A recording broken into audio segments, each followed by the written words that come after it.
Hello and welcome back to our channel. In today's video, we're going to explore 8 US presidents who died in office. Number 1. William Henry Harrison. William Henry Harrison was an American military officer and government official who was elected to serve as the 9th President of the United States in 1841.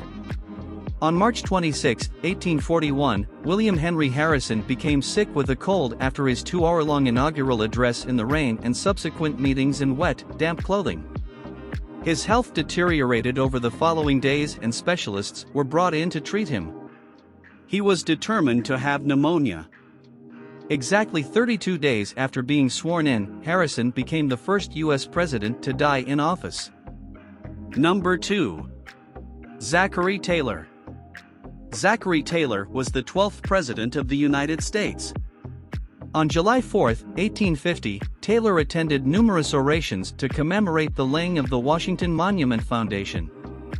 He ended the blisteringly hot day by drinking ice water, cold milk, cherries, and other fruit. That night and the following days he fell sick with an intestinal illness. Taylor died 5 days later on July 9. Over 100,000 people attended his funeral.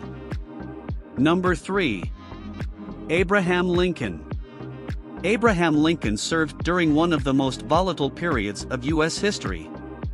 His death occurred on April 14, 1865, just as the Civil War drew to an end. In a move that sent shockwaves through the entire nation, John Wilkes Booth, a notable actor, shot President Lincoln from behind while Lincoln and his wife were enjoying a play at Ford's Theater. Booth shot Lincoln once in the back of his head, then jumped from the balcony onto the stage and evaded capture for the next 7 days. Lincoln's wound was fatal, and one of the most celebrated presidents of all time died the next morning. Abraham Lincoln's burial site garners thousands of visits by tourists from all over the world every year.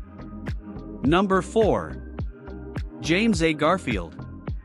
James Abram Garfield was the 20th President of the United States and served from March 4, 1881, until his passing by assassination 6.5 months later. The second assassination of a U.S. president, James A. Garfield, was shot while out for a walk in Washington, D.C. on July 2, 1881, by Charles J. Guteo. He died 11 weeks later on September 19, 1881, of blood poisoning and complications from the shooting. Vice President Chester A. Arthur became the president after his passing. 5. William McKinley.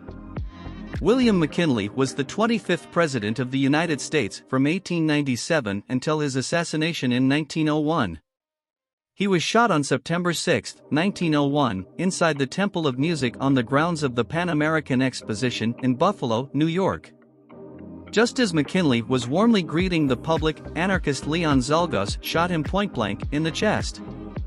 Though doctors predicted a full recovery, McKinley died 8 days later on September 14 from gangrene brought about by the slug wounds. 6. Warren G. Harding. Warren Gamaliel Harding was the 29th President of the United States from 1921 until his demise in 1923. Surrounded by rumors of corruption from friends who he appointed to office, he took a trip to meet and greet the people of America. During his return trip, he became sick with what was assumed to be food poisoning. On August 2, he likely suffered a heart attack. His wife was the last person to see him alive, which prompted speculation that he had been poisoned by her to avoid charges of corruption. 7. Franklin D. Roosevelt. Franklin Delano Roosevelt was an American legislator who filled in as the 32nd President of the United States from 1933 until his demise in 1945. On March 29, 1945, Franklin D. Roosevelt went to the Little White House in Warm Springs, Georgia, to rest and recuperate after the strain of running re-election campaigns. While sitting for a portrait, he fell unconscious and died of a cerebral hemorrhage. Vice President Harry Truman was sworn in to carry out the duties of president the same day. 8. John F. Kennedy. The most recent U.S. president to die in office was John F. Kennedy. John Fitzgerald Kennedy was the 35th President of the United States and served from January 1961 until his assassination in November 1963. He was lethally shot by Lee Harvey Oswald, who fired 3 shots from a 6th-floor window of the Texas School Book Depository at 12:30 p.m. as the presidential motorcade drove through Dealey Plaza. The motorcade rushed to Parkland Memorial Hospital, where Kennedy was pronounced dead. JFK's gravesite draws tourists from around the world and can be visited in Arlington National Cemetery. Thanks for watching.